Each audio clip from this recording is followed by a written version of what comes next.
നമസ്കാരം. അതിർത്തി കടന്ന് രാജ്യത്തേക്ക് വീണ്ടും ഭീകരരുടെ നുഴഞ്ഞുകയറ്റം. രാജ്യം അതീവ ജാഗ്രതയിലാണ്. സൈനിക ശക്തി തെളിയിച്ച രാജ്യത്തിന് സാമ്പത്തിക അടിത്തറയും യുവജനശേഷിയും കരുത്താവുകയാണ്. 13 വർഷങ്ങൾക്കപ്പുറം ഇന്ത്യ ലോകത്തെ രണ്ടാമത്തെ വലിയ സമ്പദ് വ്യവസ്ഥയായി മാറും.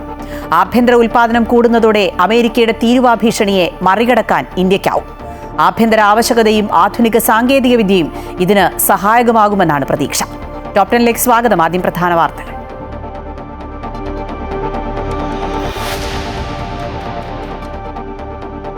താമരശ്ശേരി ചുരത്തിൽ വീണ്ടും മണ്ണിടിച്ചിലും മലവെള്ളപ്പാച്ചിലും. ഗതാഗത നിരോധനം തുടരും. കുറ്റ്യാടി ചുരത്തിലും മണ്ണിടിഞ്ഞു. അടിയന്തര യോഗം വിളിച്ച് റവന്യൂ മന്ത്രി. മണ്ണിടിച്ചിൽ ഗൗരവമുള്ളതെന്നും പ്രഭവ കേന്ദ്രം 80 അടി ഉയരത്തിലെന്നും മന്ത്രി. കോഴിക്കോട് മലയോര മേഖലയിൽ ശക്തമായ മഴ. 6 ജില്ലകളിൽ തീവ്ര മഴ മുന്നറിയിപ്പ്. 9 അണക്കെട്ടുകളിൽ റെഡ് അലർട്ട്. ഉത്തരേന്ത്യയിലും മഴക്കെടുതി രൂക്ഷം.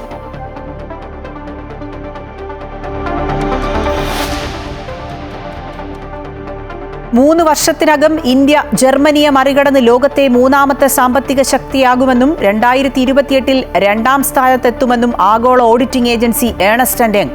അമേരിക്കയുടെ തീരുവ രാജ്യത്തെ ബാധിക്കുക 0.1% മാത്രം. ഇന്ത്യയോട് ഏറ്റുമുട്ടുമ്പോൾ സൂക്ഷിച്ചില്ലെങ്കിൽ തിരിച്ചടിയുണ്ടാകുമെന്ന അമേരിക്കയ്ക്ക് മുന്നറിയിപ്പുമായി സാമ്പത്തിക വിദഗ്ധൻ റിച്ചാർഡ് വോഫ്.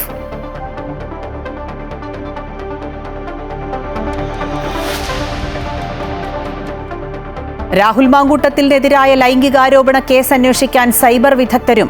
ക്ലിഫ് ഹൌസ് മാർച്ചിനിടെ പോലീസിന് നേരെ തീപ്പന്തമെറിഞ്ഞ Congress പ്രവർത്തകർക്കെതിരെ വധശ്രമത്തിന് case.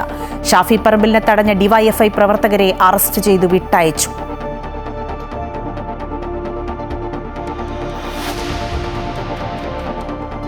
Kasaragod തലപ്പാടിയിൽ Karnataka RTC bus നിയന്ത്രണം വിട്ട് കാത്തിരിപ്പ് കേന്ദ്രത്തിലേക്കും ഓട്ടോയിലെയും ഇടിച്ചു 6 മരണം. 3 പേരുടെ നില അതീവ ഗുരുതരം. അപകട കാരണം ബസിന്റെ ബ്രേക്ക് പോയതെന്ന് പ്രാഥമിക നിഗമനം.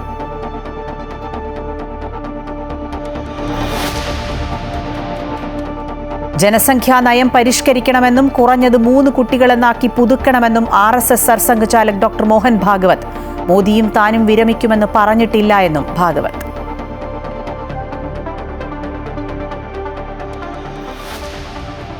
ഒരു എക്സ്റേ ഇപ്പം എടുത്തപ്പോൾ ഗൈഡ് വയറ് ഒരു സാധനം അകത്ത് കിടപ്പുണ്ട്. അപ്പോൾ ഒരു ദിവസം എനിക്ക് തോന്നുന്നു ലൈൻ കിട്ടാത്ത ദിവസം അത് ഒരു ഇത് ഇട്ടായിട്ട് ഒരു റെക്കോർഡിൽ കാണുന്നു. ഇവിടുന്നാണെന്നുള്ളതാണ് നമ്മുടെ ഒരു ഐഡിയ. ആ സമയത്ത് ലൈൻ കിട്ടാതെ ഇപ്പോഴും ഡ്യൂട്ടിയിലുള്ള ഇട്ടായിട്ടാണ് തോന്നുന്നത്.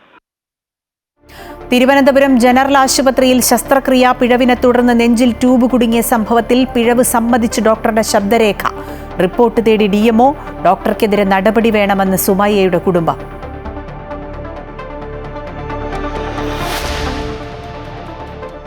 ഗവർണർ ബില്ലുകൾ തടഞ്ഞുവെക്കുന്നത് ന്യായീകരിക്കാനാകില്ലെന്ന് സുപ്രീം കോടതി. ഗവർണർ കേന്ദ്രത്തിനും സംസ്ഥാനത്തിനുമിടയിലെ സുപ്രധാന കണ്ണിയെന്ന് ചീഫ് ജസ്റ്റിസ്. ഒരു ഭരണഘടനാ സ്ഥാപനം ചുമതല നിർവഹിക്കുന്നില്ലെങ്കിൽ മറ്റൊരു ഭരണഘടനാ സ്ഥാപനത്തിന് നിർദ്ദേശം നൽകാൻ കഴിയില്ലെന്ന് കേന്ദ്രം.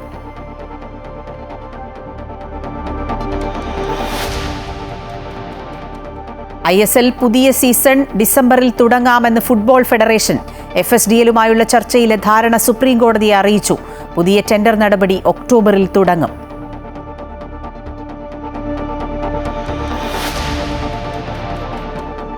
പ്രവാസി വിദ്യാർത്ഥികൾക്ക് ആശ്വാസം. CBSE 10ാം ക്ലാസ് +2 പൊതുപരീക്ഷ എഴുതുന്ന വിദ്യാർത്ഥികളുടെ രജിസ്ട്രേഷന് അബാർ ID വേണ്ട.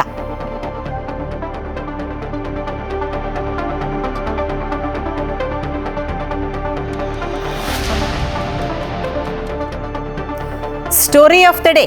അറിയാം അക്ഷരലോകത്തിനായി ആവേശത്തോണിയെ കൈമാറിയ കഥ. താമരശ്ശേരി ചുരം വ്യൂ പോയിന്റിന് സമീപം വീണ്ടും മണ്ണിടിച്ചിലുണ്ടായതിനെ തുടർന്ന് ചുരം വഴി വയനാട് ജില്ലയിലേക്കുള്ള ഗതാഗതം നിരോധിച്ചു. മഴയില്ലാത്തപ്പോൾ വാഹനങ്ങൾ കടത്തിവിടുമെന്നാണ് ഒടുവിലത്തെ റിപ്പോർട്ട്. കഴിഞ്ഞ ദിവസം മണ്ണിടിച്ചിലുണ്ടായ വ്യൂ പോയിന്റിന് സമീപമാണ് വീണ്ടും പാറയും മണ്ണും റോഡിലേക്ക് പതിച്ചത്. കുറ്റ്യാടി ചുരത്തിലും മണ്ണിടിഞ്ഞു. 3 ദിവസമായി നിലനിൽക്കുന്ന ഗതാഗത സ്തംഭനവുമായി ബന്ധപ്പെട്ട വിഷയത്തിൽ സർക്കാർ തലത്തിൽ ഏകോപനമില്ല എന്ന ആരോപണമുയർന്ന പശ്ചാത്തലത്തിൽ റവന്യൂ മന്ത്രിയുടെ അധ്യക്ഷതയിൽ ഉന്നതതല യോഗം ചേർന്നു. വിഷയത്തിൽ ഇടപെടൽ ആവശ്യപ്പെട്ട് കേന്ദ്ര ഗതാഗത മന്ത്രിക്ക് കത്ത് നൽകി വയനാട് MP പ്രിയങ്ക ഗാന്ധി. കൂടുതൽ വിവരങ്ങൾ രതീഷ് കുഞ്ചത്തൂർ നൽകും. രതീഷ്, ഇപ്പോൾ 3 ദിവസമായി ചുരം പാതയിൽ വാഹന ഗതാഗതം നിരോധിക്കപ്പെട്ടിരിക്കുന്നു. വിഷയത്തിന്റെ ഗൗരവം മനസ്സിലാക്കി ഒരു ഇടപെടൽ ആവശ്യപ്പെട്ട് പ്രിയങ്കാ ഗാന്ധി അടക്കമുള്ളവർ രംഗത്തെത്തിയിരിക്കുന്നു. വിവരങ്ങൾ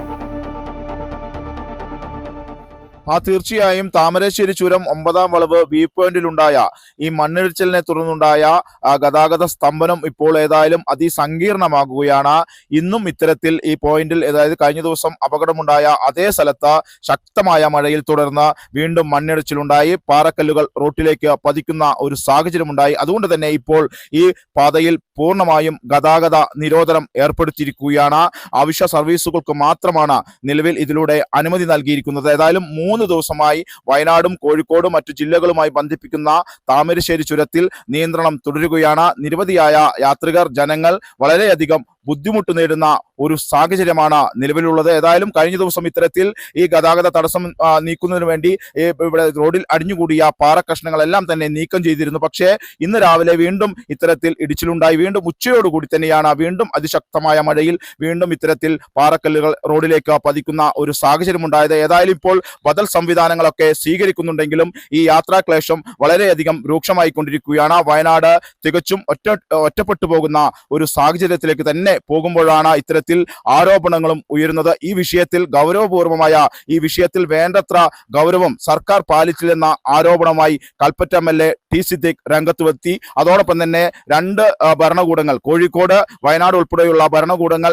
ഏകോപനമില്ലെന്നും ആരോപണം ഉയർന്നിട്ടുണ്ട്.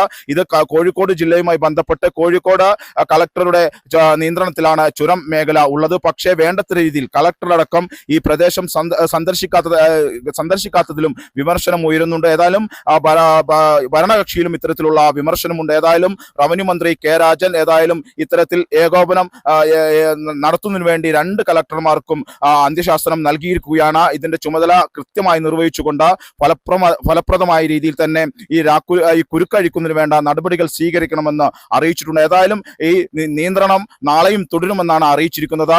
മഴ മാറിയാൽ മാത്രമേ ഇനി ഈ സംരക്ഷണ ഭിത്തിയടക്കം, ഈ അപകടം നടന്ന ഭാഗത്ത് സംരക്ഷണ ഭിത്തിയടക്കം നിർമ്മിക്കാൻ സാധിക്കുകയുള്ളൂ. ഏതായാലും ഫലപ്രദമായ ഒരു പരിശോധനയും ഈ ചുരം റോഡുമായി ബന്ധപ്പെട്ട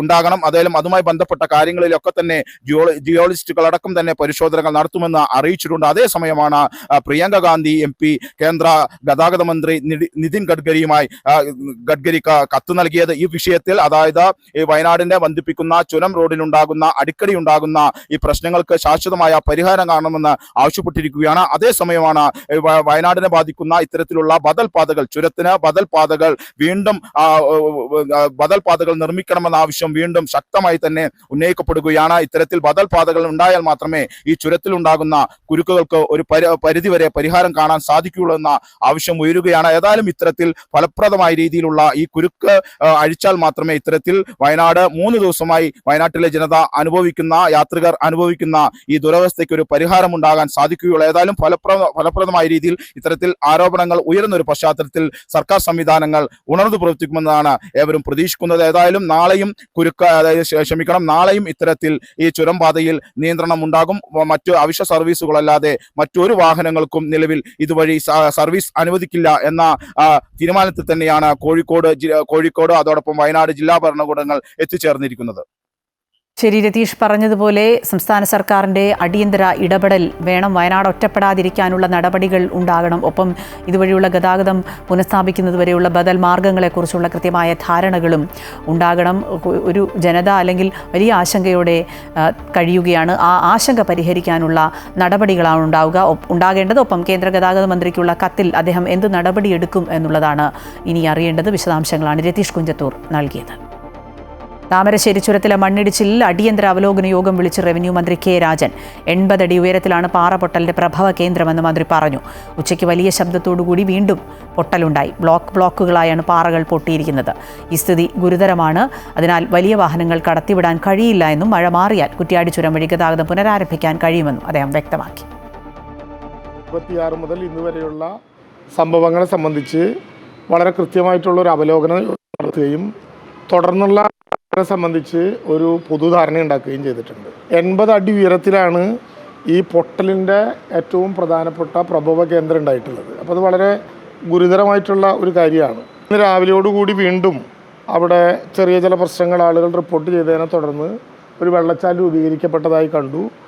ഇപ്പോൾ ഞങ്ങൾ പരിശോധിക്കുമ്പോൾ കുറച്ചുകൂടി ഗൗരവമായിട്ടുള്ള പ്രശ്നങ്ങൾ അതുമായി ബന്ധപ്പെട്ടിട്ടുണ്ട്.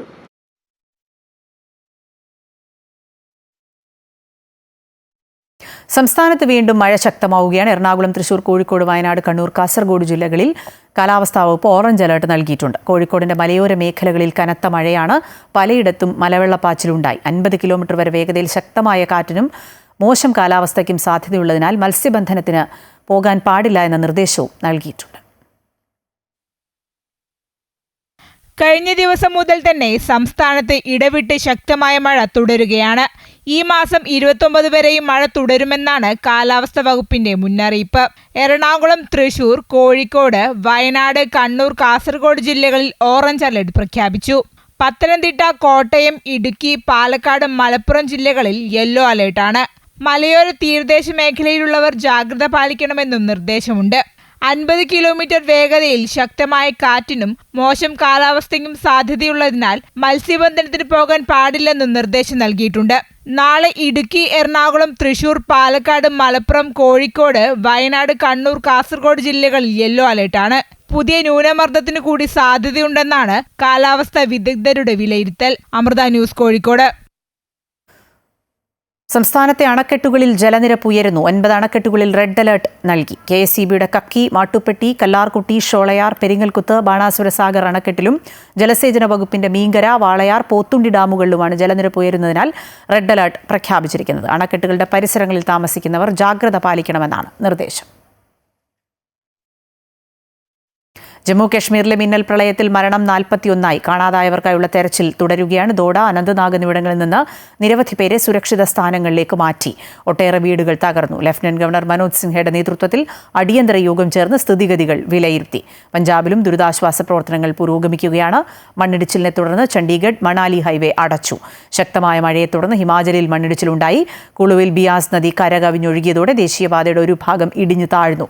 ഡൽഹിയിൽ യമുന നദിയും അപകടനിലയ്ക്ക് മുകളിലെത്തി.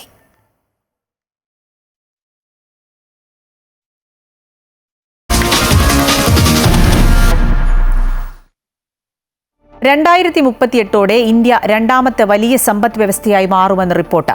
ആഗോള ഓഡിറ്റിംഗ് പ്രമുഖരായ ഏണസ്റ്റ് ആൻഡ് യങ്ങിന്റെ 2025 ഇക്കണോമി വാച്ച് റിപ്പോർട്ടിലാണ് ഇന്ത്യയുടെ മുന്നേറ്റത്തെക്കുറിച്ച് പറയുന്നത്. GDP PPP അടിസ്ഥാനത്തിൽ $34.2 ട്രില്യൺ മൊത്തം ആഭ്യന്തര ഉൽപ്പാദനം കൈവരിക്കാൻ ഇന്ത്യക്ക് കഴിയുമെന്ന് EY റിപ്പോർട്ട് ചെയ്യുന്നു. ഇന്ത്യയുടെ വളർച്ചാപാത ജനസംഖ്യാശാസ്ത്രം മാത്രമല്ല, മറിച്ച് ഘടനാപരമായ പരിഷ്കാരങ്ങളും പ്രതിരോധശേഷിയുള്ള അടിസ്ഥാന കാര്യങ്ങളും കൂടി ശക്തിപ്പെടുത്തുന്നുവെന്ന് ഇക്കണോമി വാച്ച് റിപ്പോർട്ടിന്റെ ഓഗസ്റ്റ് ലക്കത്തിൽ പറയുന്നു. ശക്തമായ സാമ്പത്തിക അടിത്തറ, തൊഴിലെടുക്കുന്ന ജനങ്ങളുടെ ഉയർന്ന ശതമാനം, സുസ്ഥിരമായ സാമ്പത്തിക നില എന്നിവ ആഗോളതലത്തിലെ പല അനിശ്ചിതത്വങ്ങൾക്കിടയിലും രാജ്യം ശക്തമായി വളരുന്നതിനുള്ള ഘടകങ്ങളായി പറയുന്നു. ഹ്രസ്വകാലാടിസ്ഥാനത്തിൽ 2030 ആകുമ്പോഴേക്കും ഇന്ത്യയുടെ സമ്പദ് വ്യവസ്ഥ $20.7 ട്രില്യൺ എത്തുമെന്ന് റിപ്പോർട്ട് പറയുന്നു. അമേരിക്കൻ താരിഫുകൾ ഉയർത്തുന്ന വെല്ലുവിളികൾ ഇന്ത്യയുടെ GDPയുടെ ഏകദേശം 0.9% ബാധിച്ചേക്കാം. എന്നാൽ കയറ്റുമതിയിലെ വൈവിധ്യവൽക്കരണം, ആഭ്യന്തര ആവശ്യം വർദ്ധിപ്പിക്കൽ, മറ്റ് രാജ്യങ്ങളുമായും ബ്ലോക്കുകളുമായുള്ള വ്യാപാര പങ്കാളിത്തം മെച്ചപ്പെടുത്തൽ തുടങ്ങിയ ഉചിതമായ ഇടപെടലുകളിലൂടെ GDP വളർച്ചയിൽ അവയുടെ ആഘാതം വെറും 0.1% പോയിന്റിൽ പരിമിതപ്പെടുത്താൻ കഴിയുമെന്നും റിപ്പോർട്ട് പറയുന്നുണ്ട്. 2047 വികസിത രാജ്യമായി മാറുക എന്നതാണ് ഇന്ത്യയുടെ ലക്ഷ്യം. അത് കൈവരിക്കാനുള്ള എല്ലാ സാധ്യതയുമുണ്ടെന്നും റിപ്പോർട്ട് വ്യക്തമാക്കുന്നു. മറ്റ് രാജ്യങ്ങൾ കടം വാങ്ങിക്കൂട്ടുമ്പോൾ ഇന്ത്യ സ്വന്തം കടം കുറച്ചുകൊണ്ടുവരാൻ ശ്രമിക്കുകയാണ്. ഇന്ത്യയുടെ കടം GDP അനുപാതം 2024 81% നിന്ന് 2030 ആകുമ്പോഴേക്കും 75% എന്ന നിലയിലേക്ക് കുത്തനെ കുറയുമെന്നാണ് പ്രതീക്ഷിക്കുന്നത്. US, ചൈന, ജർമ്മനി, ജപ്പാൻ തുടങ്ങിയ വലിയ സമ്പദ് വ്യവസ്ഥകൾക്ക് നേരിടേണ്ടി വരുന്ന പല വെല്ലുവിളികൾ ഇന്ത്യക്ക് നേരിടേണ്ടി വരുന്നില്ല എന്നതും രാജ്യത്തിന്റെ വളർച്ചയ്ക്ക് അനുകൂലമാണ്. 2028 ജർമ്മനിയെ മറികടന്ന് ഇന്ത്യ ലോകത്തെ 3ാമത്തെ വലിയ സമ്പദ് വ്യവസ്ഥയായി മാറുമെന്നും അമേരിക്കൻ താരിഫുകളെ രാജ്യം മറികടക്കുമെന്നും റിപ്പോർട്ടിൽ പറയുന്നു. News desk, Amrita TV. മറ്റു ചെറിയ രാജ്യങ്ങളോട് കാണിക്കുന്നത് പോലെ ഇന്ത്യയോട് പെരുമാറിയാൽ വലിയ തിരിച്ചടി ഉണ്ടാകുമെന്ന് യുഎസിന് മുന്നറിയിപ്പുമായി സാമ്പത്തിക വിദഗ്ധൻ റിച്ചാർഡ് വോഫ്. ന്യൂയോർക്കിലെ ന്യൂ സ്കൂൾ യൂണിവേഴ്സിറ്റി പ്രൊഫസറും പ്രമുഖ സാമ്പത്തിക വിദഗ്ധനുമാണ് റിച്ചാർഡ് വോഫ്. ഇന്ത്യയോട് ഇടപെടുന്നത് ലെബനോൺ പോലുള്ള ചെറിയ രാജ്യങ്ങളോട് ഇടപെടുന്നത് പോലെയാവില്ല. താരിഫ് ഭീഷണിയുമായി മുന്നോട്ടു പോയാൽ യുഎസ് നേരിടേണ്ടി വരിക വ്യത്യസ്തമായ എതിരാളിയെയാകും. സമ്മർദ്ദം തുടർന്നാൽ ഇന്ത്യ ബ്രിക്സിനോട് കൂടുതൽ അടുക്കും. അത് പാശ്ചാത്യ സഖ്യത്തേക്കാൾ മികച്ചതാകുമെന്നും വോഫ് മുന്നറിയിപ്പ് നൽകും. India is now, according to the United Nations, by population, the largest country on earth, having outgrown China, which used to have that position.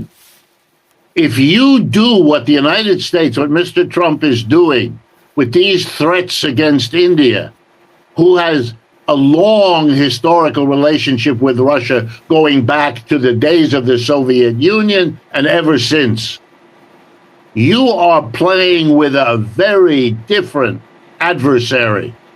If you shut off the United States to India by big tariffs, India will have to find other places to sell its exports. But like Russia found another place to buy to sell its energy, India will sell its exports no longer to the United States, but to the rest of the BRICS.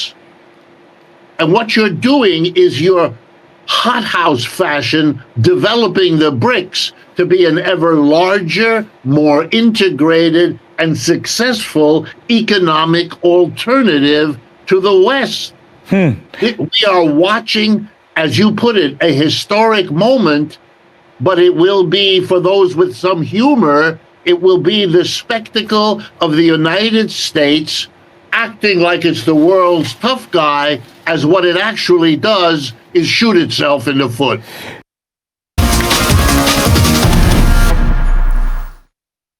Rahul Mankoottathil എംഎൽഎക്കെതിരെയുള്ള crime branch case അന്വേഷണവുമായി ബന്ധപ്പെട്ട് കൂടുതൽ വിവരങ്ങൾ പുറത്ത്. DYSP Binukumar നയിക്കുന്ന അന്വേഷണ സംഘത്തിൽ 2 cyber വിദഗ്ധരും ഉൾപ്പെടുന്നു. ആദ്യഘട്ടത്തിൽ പ്രത്യക്ഷത്തിൽ ആരോപണം ഉന്നയിച്ച റിനി, അവന്തിക, ഹണി ഭാസ്കർ എന്നിവരുടെ മൊഴിയെടുക്കും. ഇവർ പരാതി നൽകാൻ തയ്യാറായാൽ അതനുസരിച്ച് മുന്നോട്ട് പോകാനാണ് നീക്കം. അതിനുശേഷമാകും രാഹുലിന്റെ മൊഴിയെടുക്കുക. പുറത്തുവന്ന മാധ്യമ വാർത്തകളുടെ അടിസ്ഥാനത്തിൽ നിലവിൽ 6 പരാതികളാണ് ലഭിച്ചിട്ടുള്ളത്. രാഹുൽ മാങ്കൂട്ടത്തിനെതിരായ കേസ് കള്ളക്കേസാണെന്ന് കൊടിക്കുന്നിൽ സുരേഷ് എം പി. ഇതുവരെ ഇരകൾ ആരും പരാതി നൽകിയിട്ടില്ല. പിന്നെ എങ്ങനെ സർക്കാരിന് കള്ളക്കേസ് എടുക്കാനാകുമെന്ന് എം പി ചോദിച്ചു. രാഹുലിന് കോടതിയിൽ നിന്ന് നീതി തേടാമെന്നും അദ്ദേഹം പറഞ്ഞു. രാഹുൽ മാങ്കൂട്ടത്തിൽ ഇതുവരെ അവധി അപേക്ഷ നൽകിയിട്ടില്ലെന്ന് സ്പീക്കർ എൻ ഷംസീർ. സസ്പെൻഷൻ വിഷയത്തിൽ ഇതുവരെ കത്തൊന്നും കിട്ടിയിട്ടില്ല. കത്ത് കിട്ടിയാൽ വേണ്ടതുപോലെ ചെയ്യും. ജനപ്രതിനിധികൾ മാന്യമായി പെരുമാറണമെന്നാണ് ജനം ആഗ്രഹിക്കുന്നതെന്നും അദ്ദേഹം പറഞ്ഞു.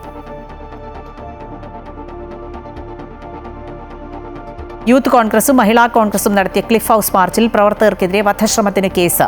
8 നേതാക്കൾ ഉൾപ്പെടെ കണ്ടാലറിയാവുന്ന 28 പേർക്കെതിരെയാണ് ജാമ്യമില്ലാ വകുപ്പ് പ്രകാരം കേസെടുത്തിരിക്കുന്നത്. പോലീസിന് നേരെ തീപ്പന്തമെറിയുകയും കൃത്യനിർവഹണം തടസ്സപ്പെടുത്തുകയും ചെയ്തുവെന്നാണ് കേസ്. ഷാഫി പറമ്പിൽ എംപിയുടെ വാഹനം തടഞ്ഞ സംഭവത്തിൽ 11 ഡിവൈഎഫ്ഐ പ്രവർത്തകരെ വടകര പോലീസ് അറസ്റ്റ് ചെയ്തു. ബ്ലോക്ക് ഭാരവാഹികൾ അടക്കമുള്ള പ്രവർത്തകരെയാണ് അറസ്റ്റ് ചെയ്തത്. ഇവരെ പിന്നീട് സ്റ്റേഷൻ ജാമ്യത്തിൽ വിട്ടയച്ചു. പ്രതിഷേധ സൂചകമായി വൈകിട്ട് UDYF നടത്തിയ റോഡ് ഉപരോധത്തിൽ ഗതാഗതം തടസ്സപ്പെടുത്തിയതിന് മറ്റൊരു കേസും രജിസ്റ്റർ ചെയ്തിട്ടുണ്ട്.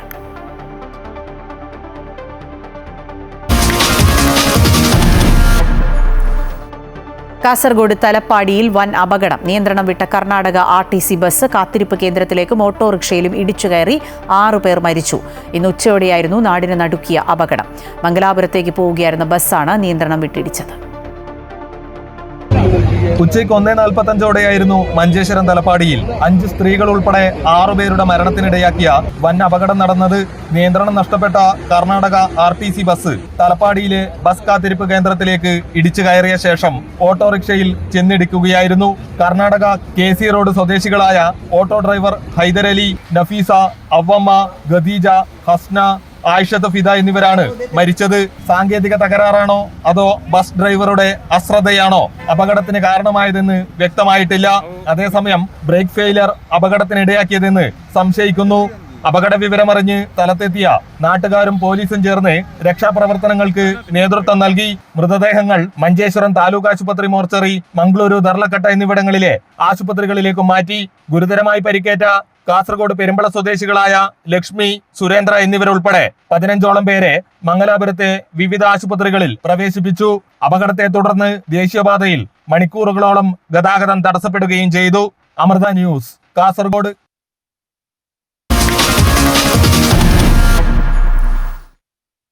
ജനസംഖ്യാ നയം പരിഷ്കരിക്കണമെന്ന് RSS സർസംഘചാലക് ഡോക്ടർ മോഹൻ ഭാഗവത്. ഒരു ദമ്പതിക്ക് 3 കുട്ടികളെന്ന നയം വരണം. മോദിയും താനും വിരമിക്കുമെന്ന് പറഞ്ഞിട്ടില്ല എന്ന് വ്യക്തമാക്കിയ മോഹൻ ഭാഗവത് BJPയെ നിയന്ത്രിക്കുന്നത് RSS ആണെന്ന വാദം തള്ളി. ജനസംഖ്യാപരമായ മാറ്റത്തെയും ജനസംഖ്യാ നിയന്ത്രണത്തെയും കുറിച്ചുള്ള ചോദ്യങ്ങൾക്ക് മറുപടി പറയുമ്പോഴാണ് മോഹൻ ഭാഗവത് ജനസംഖ്യാ നയം മാറ്റത്തെക്കുറിച്ച് സംസാരിച്ചത്.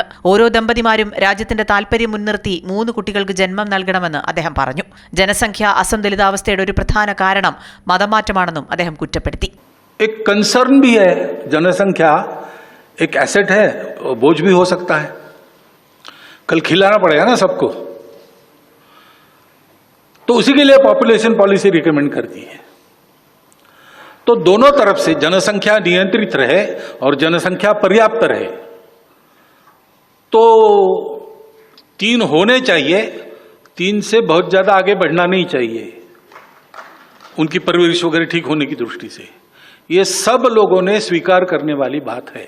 BJPയെ നിയന്ത്രിക്കുന്നത് RSS ആണെന്ന വാദങ്ങൾ മോഹൻ ഭാഗവത് തള്ളി. BJPയുടെ തീരുമാനങ്ങളിൽ ഇടപെടാറില്ല എന്ന് അദ്ദേഹം പറഞ്ഞു. കേന്ദ്ര സർക്കാരുമായി മാത്രമല്ല എല്ലാ സംസ്ഥാന സർക്കാരുകളുമായും നല്ല ബന്ധമാണുള്ളതെന്നും മോഹൻ ഭാഗവത് വ്യക്തമാക്കി. താനോ മറ്റാരെങ്കിലുമോ 75 വയസ്സായാൽ വിരമിക്കുമെന്ന് ഒരിക്കലും പറഞ്ഞിട്ടില്ല എന്നും മോഹൻ ഭാഗവത് പറഞ്ഞു.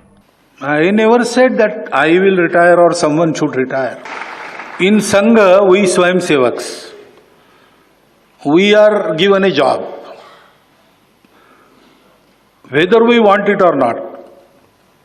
So, if I am 80 years old and Sangha will tell me go run a shaka, I will have to go.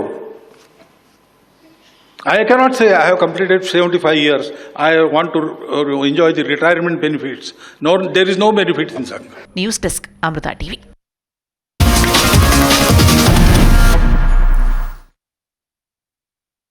Thiruvananthapuram general ആശുപത്രിയിലെ ശസ്ത്രക്രിയയിൽ വന്ന ഗുരുതര വീഴ്ച സംബന്ധിക്കുന്ന ഡോക്ടറുടെ ശബ്ദ സന്ദേശം പുറത്ത്. ശസ്ത്രക്രിയ നടത്തിയ ജനറൽ ആശുപത്രിയിലെ ഡോക്ടറായ രാജീവ് കുമാറിന്റെ ശബ്ദ സന്ദേശമാണ് പുറത്തു വന്നത്. ചികിത്സാ പിഴവ് സംഭവിച്ചതിൽ DMO റിപ്പോർട്ട് തേടി. ശസ്ത്രക്രിയയ്ക്കിടെ നെഞ്ചിൽ സർജിക്കൽ ട്യൂബ് കുടുങ്ങിയെന്ന ആരോപണവുമായി കാട്ടാക്കട സ്വദേശിയായ യുവതി കഴിഞ്ഞ ദിവസമാണ് രംഗത്തെത്തിയത്. തൈറോയിഡ് ഗ്രന്ഥി നീക്കം ചെയ്യുന്നതിനിടെ രോഗിയുടെ ശരീരത്തിൽ കേബിൾ കുടുങ്ങുകയായിരുന്നു. കാട്ടാക്കട സ്വദേശി സുമയ്യ DMOയ്ക്ക് പരാതിയും നൽകി. ഇതിന് പിന്നാലെയാണ് ശസ്ത്രക്രിയ നടത്തിയ ഡോക്ടർ രാജീവ് കുമാർ തനിക്ക് വീഴ്ച പറ്റിയതായി സമ്മതിച്ച ഓഡിയോ സന്ദേശം പുറത്തുവന്നത്. ഇതിനകത്ത് ഒരു എക്സ്റേ ഇപ്പോൾ എടുത്തപ്പോൾ ഒരു ഗൈഡ് വയർ ഒരു സാധനം അകത്ത് കിടപ്പുണ്ട്. ഗൈഡ് വയർ എന്ന് വെച്ചാൽ ചെറിയൊരു ത്രെഡ് പോലെ സാധനം ഇട്ടിട്ട് അതിന്റെ പുറത്ത് കിട്ടുന്നത്. അത് എവിടുന്നാണ് ഇട്ടെന്ന് അതെല്ലാം ചെക്ക് ചെയ്ത് വന്നപ്പോൾ ICUവിൽ ഇങ്ങനെ ഒരു മറ്റേ സെൻട്രൽ വെയിൻ ഇട്ടതായിട്ട് കാണുന്നുണ്ട്. അപ്പോൾ ഒരു ദിവസം എനിക്ക് തോന്നുന്നു വെയിൻ കിട്ടാത്ത ദിവസം അത് ഒരു ഇത് ഇട്ടതായിട്ട് ഒരു റെക്കോർഡിൽ കാണുന്നുണ്ട്. സുമയായിട്ട് വേറെ എങ്ങും ഇട്ടിട്ടില്ലെന്നാണ് പറഞ്ഞത്. കഴുത്തിലിട്ടിട്ടില്ല, പിന്നെ കയ്യിൽ ഇടാറുണ്ട്. RCCന് സ്ഥിരം ഇടുന്ന ഒരു സംഭവമാണ്. ഇതെല്ലാം നോക്കിയപ്പോഴും ആദ്യം കാണുന്നത് ഇത് മാത്രമാണ്. അപ്പം ഇവിടുന്നാണെന്നുള്ളതാണ് നമ്മുടെ ഒരു ഐഡിയ. ആ സമയത്ത് ഡ്യൂട്ടിയിലുള്ള ഇട്ടതായിട്ടാണ് തോന്നുന്നത്. ഇതിന്റെ നഷ്ടം നമുക്കാണല്ലോ, നമുക്കല്ലേ പ്രശ്നം. മനസ്സിലായി. നിങ്ങളെ ഒരു പറ്റിയൊരു അബദ്ധം അത് വലിയൊരു സമ്മതിക്കുന്നത്. ഞാനല്ല, എനിക്കിതിനെ കുറിച്ച് അറിവില്ല. ഞാൻ ഇടുന്ന സാധനമല്ല, നമ്മുടെ കാര്യമില്ല. ഇതാണ് ഇട്ടത്. നമ്മുടെ ഇതില് കിടന്നുകൊണ്ടാണ് ഞാനത് പറയുന്നത്. ഒന്നുകിൽ ആ സമയത്ത് ഡോക്ടർ പറഞ്ഞതൊക്കെ എനിക്ക് മനസ്സിലായി. ഞാൻ ചോദിക്കുന്നതല്ല, ഇപ്പൊ നമുക്കാണ് പ്രശ്നം. ഇത് മെയിൻ ഉത്തരവാദിത്വം ആരായിരുന്നു അന്ന് ഹോസ്പിറ്റലില്? സംശയമൊന്നുമില്ല. ഹോസ്പിറ്റലിൽ ചെയ്തപ്പോൾ ഹോസ്പിറ്റൽ ഉത്തരവാദിത്വം എടുത്തല്ലേ പറ്റുള്ളൂ. കേബിൾ രക്തക്കുഴലുമായി ഒട്ടിച്ചേർന്നിരിക്കുകയാണ്. എക്സ്റേ പരിശോധനയിലാണ് നെഞ്ചിനകത്ത് കേബിൾ കണ്ടെത്തിയത്. 50 സെന്റിമീറ്റർ നീളമുള്ള കേബിളാണ് നെഞ്ചിനകത്ത് കുടുങ്ങിയത്. സംഭവത്തിൽ DMO റിപ്പോർട്ട് തേടിയിട്ടുണ്ട്. അമൃത ന്യൂസ്, തിരുവനന്തപുരം. കോഴിക്കോട് കുറ്റ്യാടിയിൽ ക്യാൻസർ മൂർച്ഛിച്ച് യുവതി മരിക്കാനിടയായതിനു പിന്നിൽ അക്യുപഞ്ചർ ചികിത്സയാണെന്ന് ആരോപിച്ച് കുടുംബം രംഗത്ത്. കഴിഞ്ഞ ഞായറാഴ്ചയാണ് കുറ്റ്യാടി അടുക്കത്ത് വാഴയിൽ ഹാജറ ക്യാൻസർ മൂലം മരണപ്പെട്ടത്. സംഭവത്തിൽ നടപടി ആവശ്യപ്പെട്ട് ഹാജറയുടെ കുടുംബം ആരോഗ്യമന്ത്രിക്കും പ്രതിപക്ഷ നേതാവിനും ഷാഫി പറമ്പിൽ MPക്കും പരാതി നൽകി. കുറ്റ്യാടി അടുക്കത്ത് വാഴയിൽ ഹാജറ ശരീരവേദനയെ തുടർന്നാണ് അക്യുപഞ്ചർ ചികിത്സ തേടിയത്. സ്തനാർബുദമാണെന്ന് തിരിച്ചറിഞ്ഞിട്ടും രോഗിയെ കുറ്റ്യാടിയിലെ വനിതാ അക്യുപഞ്ചറിസ്റ്റ് ചികിത്സ തുടരുക തന്നെയായിരുന്നുവെന്നാണ് ബന്ധുക്കളുടെ ആരോപണം. അത് വലിയൊരു ടോക്സിൻ തന്നെയാണ് ആ ഭാഗത്ത് അടിഞ്ഞു കൂടിയിട്ടുള്ള. ഞങ്ങൾക്ക് മനസ്സിലാകുന്നുണ്ടല്ലോ അത്. അതിപ്പോൾ അവരുടെ അടുത്ത് എത്തിക്കണ്ടിട്ടുണ്ടെങ്കിൽ അവരെപ്പോഴും അത് കീറി മുറിക്കുകയോ അങ്ങനെയൊക്കെ ചെയ്യാം. അത് പനിച്ചിട്ട് തന്നെ അല്ലെങ്കിൽ അത് പുറത്തേക്ക് പോയിട്ടോ അങ്ങനെ ഏതെങ്കിലും ഒരു രീതിയിലേക്ക് അത് പുറത്തേക്ക് കളയും. നമുക്ക് വെയിറ്റ് ചെയ്യാം കേട്ടോ. ശരീരത്തിൽ പഴുപ്പ് പൊട്ടിയൊലിച്ചപ്പോഴും രോഗം സുഖപ്പെടുകയാണെന്ന് വിശ്വസിപ്പിച്ചു. പിന്നീട് ഇവരെ കോഴിക്കോട് എരഞ്ഞിപ്പാലത്തുള്ള മറ്റൊരു അക്യുപഞ്ചർ ചികിത്സാ കേന്ദ്രത്തിലേക്ക് വിട്ടു. പച്ചവെള്ളവും 4 അത്തിപ്പഴവുമായിരുന്നു ഇവർ നിർദ്ദേശിച്ച ഭക്ഷണം. 6 മാസം മുൻപ് ക്യാൻസറാണെന്ന് തിരിച്ചറിഞ്ഞപ്പോഴേക്കും രോഗം 4ാം ഘട്ടം കടന്നു. തുടർന്ന് കോഴിക്കോടും ബംഗളൂരുവിലുമായി സ്വകാര്യ ആശുപത്രികളിൽ ചികിത്സ തേടിയെങ്കിലും ഞായറാഴ്ച രാവിലെ ഹാജറയുടെ മരണം സംഭവിച്ചു. ഈ രോഗം ഏറ്റവും അവസാന ഘട്ടത്തിലാണ് ഞങ്ങൾ അറിയുന്നത്. അതിന് കാരണം എന്ന് പറഞ്ഞാൽ കാരണക്കാരി എന്ന് പറയാം ഫെമിന എന്നൊരു കുറ്റ്യാടിയിലെ അക്യുപങ്ക്ചർ ഡോക്ടറാണ്. അവിടുന്ന് അവളെ പറഞ്ഞ് വിശ്വസിപ്പിക്കുകയായിരുന്നു ഈ അസുഖം സാധാരണഗതിയിൽ ഇങ്ങനെ തന്നെയാണ് മാറ്റുന്നത് നല്ലത്. ചികിത്സയുമായി ബന്ധപ്പെട്ട് ബന്ധുക്കൾ നേരത്തെ പോലീസിൽ പരാതി നൽകിയെങ്കിലും ചികിത്സയ്ക്ക് ലൈസൻസ് ഉണ്ടെന്ന് പറഞ്ഞതിനെ തുടർന്ന് പോലീസ് ഇവരെ വിട്ടയച്ചു. ഇവർക്ക് ലൈസൻസ് ഇല്ലെന്നും 3 മുതൽ 6 വർഷം വരെ കാലാവധിയുള്ള കോഴ്സ് പൂർത്തിയാക്കിയവർക്ക് മാത്രമേ ചികിത്സിക്കാൻ അർഹതയുള്ളൂവെന്ന നിയമം മറച്ചുവെക്കുകയായിരുന്നുവെന്നും ഹാജറയുടെ കുടുംബം പറയുന്നു. യുവതിയുടെ മരണത്തിന് കാരണക്കാരായവരെ നിയമത്തിന് മുന്നിൽ കൊണ്ടുവരണമെന്നാവശ്യപ്പെട്ട് ആരോഗ്യമന്ത്രിക്കും പ്രതിപക്ഷ നേതാവിനും ഷാഫി പറമ്പിൽ എംപിക്കും കുടുംബം നിവേദനം നൽകിയിട്ടുണ്ട്. അമൃത ന്യൂസ്, കോഴിക്കോട്. കോഴിക്കോട് ഒരാൾക്ക് കൂടി അമീബിക് മസ്തിഷ്ക ജ്വരം സ്ഥിരീകരിച്ചു. പന്തീരങ്കാവ് സ്വദേശിയായ 43-കാരിക്കാണ് രോഗം സ്ഥിരീകരിച്ചത്. യുവതി കോഴിക്കോട് മെഡിക്കൽ കോളേജ് ആശുപത്രിയിൽ ചികിത്സയിലാണ്. രോഗം ബാധിച്ച് കോഴിക്കോട് മെഡിക്കൽ കോളേജ് ആശുപത്രിയിൽ ചികിത്സയിൽ കഴിയുന്നവരുടെ എണ്ണം ഇതോടെ 9ആയി. ഗവർണർ ബില്ലുകൾ തടഞ്ഞുവെക്കുന്നത് ന്യായീകരിക്കാനാകില്ലെന്ന് സുപ്രീം കോടതി. ഗവർണർ കേന്ദ്രത്തിനും സംസ്ഥാനത്തിനുമിടയിലെ സുപ്രധാന കണ്ണിയെന്ന് ചീഫ് ജസ്റ്റിസ് അഭിപ്രായപ്പെട്ടു. അതേസമയം ഒരു ഭരണഘടനാ സ്ഥാപനം ചുമതല നിർവഹിക്കുന്നില്ലെങ്കിൽ മറ്റൊരു ഭരണഘടനാ സ്ഥാപനത്തിന് നിർദ്ദേശം നൽകാൻ കഴിയില്ല എന്ന വാദവുമായി കേന്ദ്രം രംഗത്തെത്തി.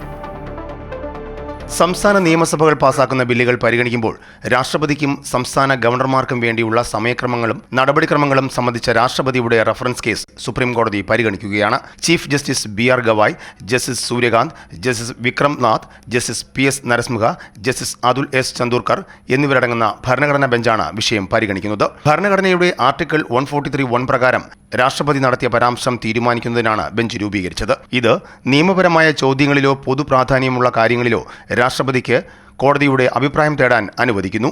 ബില്ലുകളിൽ രാഷ്ട്രപതിക്കും ഗവർണർക്കും തീരുമാനമെടുക്കാൻ സമയപരിധി നിശ്ചയിച്ച സുപ്രീം കോടതിയുടെ ഏപ്രിൽ 8 വിധിയെ രാഷ്ട്രപതിയുടെ റഫറൻസ് ചോദ്യം ചെയ്യുന്നുണ്ട്. കൂടാതെ ആർട്ടിക്കിൾ 200, അതായത് സംസ്ഥാന നിയമസഭ പാസാക്കിയ ബില്ലുകൾക്ക് അനുമതി നൽകുന്നത് സംബന്ധിച്ച ഗവർണറുടെ അധികാരങ്ങൾ പ്രകാരം ഗവർണറുടെ നിഷ്ക്രിയത്വം ജുഡീഷ്യൽ അവലോകനത്തിന് വിധേയമാണെന്നും വിധിച്ചു. സംസ്ഥാന നിയമസഭ പാസാക്കിയ ബില്ലുകളിൽ തീരുമാനമെടുക്കുന്നതിന് ആർട്ടിക്കിൾ 200 പ്രകാരം സമയപരിധി ഇല്ലാത്തതിനെ അനിശ്ചിതകാല കാലതാമസം അനുവദിക്കുന്നതായി വ്യാഖ്യാനിക്കാൻ കഴിയില്ല എന്ന് കോടതി ചൂണ്ടിക്കാട്ടി.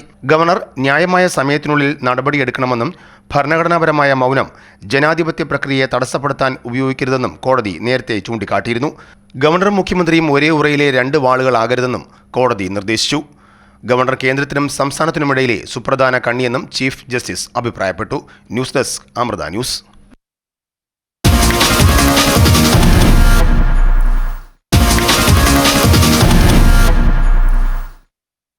ISL പുതിയ സീസൺ ഡിസംബറിൽ തുടങ്ങാമെന്ന് ഫുട്ബോൾ ഫെഡറേഷനും FSDLും സുപ്രീം കോടതിയെ അറിയിച്ചു. ഫുട്ബോൾ ഫെഡറേഷനും FSDLും നടത്തിയ ചർച്ചയിൽ ധാരണയായി. പുതിയ ടെൻഡറിനുള്ള നടപടികൾ ഒക്ടോബറിൽ തുടങ്ങും. പുതിയ സംഘാടകരെ കണ്ടെത്താനായി കരാർ പുതുക്കാതെ പിന്മാറാൻ തയ്യാറാണെന്ന് FSDL അറിയിച്ചു. സൂരജ് ഡയമണ്ട് ലീഗിൽ മെഡൽ പ്രതീക്ഷയിൽ നീരജ് ചോപ്ര. രാത്രി 11:15 നീരജ് ചോപ്രയുടെ മത്സരം. പങ്കെടുത്ത എല്ലാ ഡയമണ്ട് ലീഗിലും 1ഉം 2ഉം സ്ഥാനങ്ങൾ നേടി 15 പോയിന്റുമായാണ് നീരജ് മത്സരത്തിനിറങ്ങുന്നത്. 2 ദിവസങ്ങളിലായി സ്വിറ്റ്സർലാൻഡിലെ സൂരജിലാണ് മത്സരങ്ങൾ നടക്കുന്നത്. 14 ഡയമണ്ട് ലീഗുകളിലെ മികച്ച പ്രകടനത്തിന്റെ അടിസ്ഥാനത്തിലാണ് ഓരോ ഫൈനലിലേക്കുമുള്ള യോഗ്യത.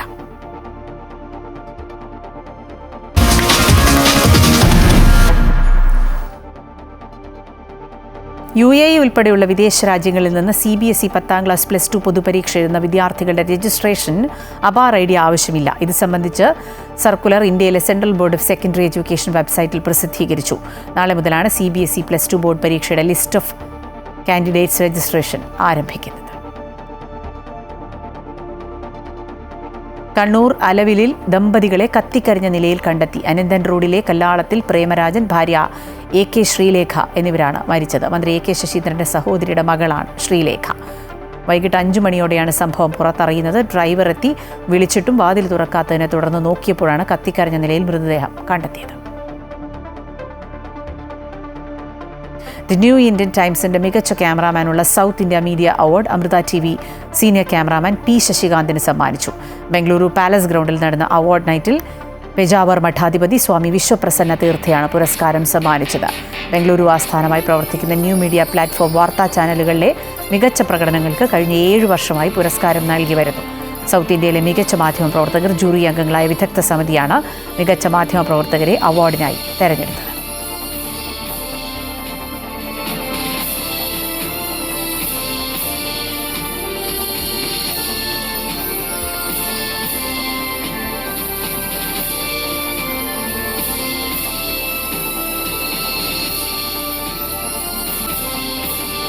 Sir, AVR Group, Sri Aravind Venkatesh Reddy, sir, thank you for being. I am from Kerala, representing in Amrita TV. Amrita TV എന്ന് പറയുമ്പോൾ മാതാ അമൃതാനന്ദമയി ദേവി സമൂഹ നന്മയ്ക്കായി പല ഇൻസ്റ്റിറ്റ്യൂഷൻസ് തുടങ്ങിയിട്ടുണ്ട്. അതിൻ്റെ ഭാഗമായി അമ്മയുടെ നിർദ്ദേശപ്രകാരം തുടങ്ങിയ ഒരു ചാനലാണ് Amrita TV. Amrita TV institute of electrical and electronics engineering, geo science and remote sensing സൊസൈറ്റിയുടെ സ്റ്റുഡന്റ് ചാപ്റ്റർ അമൃത വിശ്വവിദ്യാപീഠത്തിൽ പ്രവർത്തനം ആരംഭിച്ചു. അമൃത വിശ്വവിദ്യാപീഠം അമൃതപുരി ക്യാമ്പസിൽ നടന്ന ചടങ്ങിൽ സിക്കിം സ്റ്റേറ്റ് ദുരന്ത നിവാരണ അതോറിറ്റി വൈസ് ചെയർമാനും Indian Institute of Public Administration senior പ്രൊഫസറുമായ professor Vinod Kumar Sharma, IEEE Kerala section ചെയറും Thiruvananthapuram Indian Institute of Space Science and Technology പ്രൊഫസറുമായ ഡോക്ടർ BS മനോജ് എന്നിവർ ചേർന്ന് ഉദ്ഘാടനം നിർവഹിച്ചു. IEEE GRSS കേരള സെക്ഷൻ പ്രതിനിധിയും IIST പ്രൊഫസറുമായ ഡോക്ടർ ജ്ഞാനപ്പഴം, അമൃത സർവകലാശാല provost doctor Maneesha V Ramesh, IEEE branch student advisor doctor Rajesh Kannan Meghalingam എന്നിവർ ചടങ്ങിൽ പങ്കെടുത്തു. Professor Vinod Kumar Sharma, HLE university of റോമത്രോയിലെ പ്രൊഫസർ ഡോക്ടർ സ്റ്റെഫാനോ ഗബ്രിയേല എന്നിവർ മുഖ്യപ്രഭാഷണം നടത്തി. റിമോട്ട് സെൻസിംഗ് മേഖലയിൽ മികച്ച പ്രവർത്തനം കാഴ്ചവെക്കുന്ന അമൃത വിശ്വവിദ്യാപീഠത്തിന് IEEE GRSS സ്റ്റുഡന്റ് ചാപ്റ്റർ ആരംഭിക്കുന്നതിലൂടെ പ്രവർത്തനങ്ങൾ പുതിയ തലത്തിലേക്ക് എത്തിക്കാൻ കഴിയും. നവജ്യോതി ശ്രീ കരുണാകര ഗുരുവിന്റെ ജന്മദിനാഘോഷം നവപൂജിതത്തിന് പോത്തങ്കോട് ശാന്തിഗിരി ആശ്രമത്തിൽ തുടക്കമായി. ആത്മീയതയുടെയും മാനുഷിക മൂല്യങ്ങളുടെയും സന്ദേശം പ്രചരിപ്പിച്ച വ്യക്തിയാണ് ശ്രീ കരുണാകര ഗുരുവെന്ന് ആഘോഷം ഉദ്ഘാടനം ചെയ്ത് മുഖ്യമന്ത്രി പിണറായി വിജയൻ പറഞ്ഞു. നവജ്യോതി ശ്രീ കരുണാകര ഗുരുവിന്റെ ജന്മദിനാഘോഷ പരിപാടി നവപൂജിതത്തിനാണ് ശാന്തിഗിരി ആശ്രമത്തിൽ നടന്ന ചടങ്ങിൽ തുടക്കമായത്. മുഖ്യമന്ത്രി പിണറായി വിജയൻ ആഘോഷ പരിപാടികൾ ഉദ്ഘാടനം ചെയ്തു. ശ്രീ കരുണാകര ഗുരു മുന്നോട്ട് വെച്ച മതാതീതമായ ആത്മീയത രാജ്യത്തിന്റെ ഇപ്പോഴത്തെ സാഹചര്യത്തിൽ പ്രയാസകരമാണ്. എന്നാൽ കേരളം എപ്പോഴും ഇതിനെ പിന്തുണച്ചിട്ടേ ഉള്ളൂവെന്നും മഹാരഥന്മാർ മുന്നോട്ട് വെച്ച ആശയങ്ങൾ ഉൾക്കൊള്ളുന്നതിന് പകരം അതിനെ വക്രീകരിക്കാനാണ് ചിലർ താൽപര്യപ്പെടുന്നതെന്നും മുഖ്യമന്ത്രി പറഞ്ഞു. മതത്തിന്റെ അടിസ്ഥാനപരമായ സത്ത സ്നേഹവും സാഹോദര്യവുമാണെന്നാണ് ഗുരു നമ്മെ പഠിപ്പിച്ചതെന്നും അദ്ദേഹം പറഞ്ഞു. മതാതീതമായ ആത്മീയതയാണ് കൊണ്ടു നടക്കുന്നത്. അതുതന്നെ ഇന്നത്തെ നമ്മുടെ രാജ്യത്തിൻ്റെ സാഹചര്യത്തിൽ അങ്ങേയറ്റം പ്രയാസകരമായ ഒന്നാണ് എന്ന് നമുക്കറിയാം. പക്ഷേ കേരളം ഇത്തരത്തിലുള്ള നിലപാടുകൾ സ്വീകരിക്കുന്നതിന് എപ്പോഴും പിന്തുണ നൽകിയിട്ടേയുള്ളൂ. മന്ത്രി ശ്രീ കടന്നപ്പള്ളി രാമചന്ദ്രൻ അധ്യക്ഷത വഹിച്ച ചടങ്ങിൽ CPM സംസ്ഥാന സെക്രട്ടറി MV ഗോവിന്ദൻ വിശിഷ്ടാതിഥിയായിരുന്നു. KPCC president Sunny Joseph MLA മുഖ്യപ്രഭാഷണം നടത്തി. ശിവഗിരി മഠം ജനറൽ സെക്രട്ടറി സ്വാമി ശുഭാംഗാനന്ദ, പാളയം ജുമാ മസ്ജിദ് ഇമാം ഡോക്ടർ VP ഷുഹൈബ് മൗലവി, മാത്യൂസ് മാർ സിൽവാനിയോസ് എപ്പിസ്കോപ്പ, ആലുവ ഇമാം ഫൈസൽ അസ്ഹരി തുടങ്ങിയവർ ചടങ്ങിൽ പങ്കെടുത്തു. അമൃത ന്യൂസ്, തിരുവനന്തപുരം.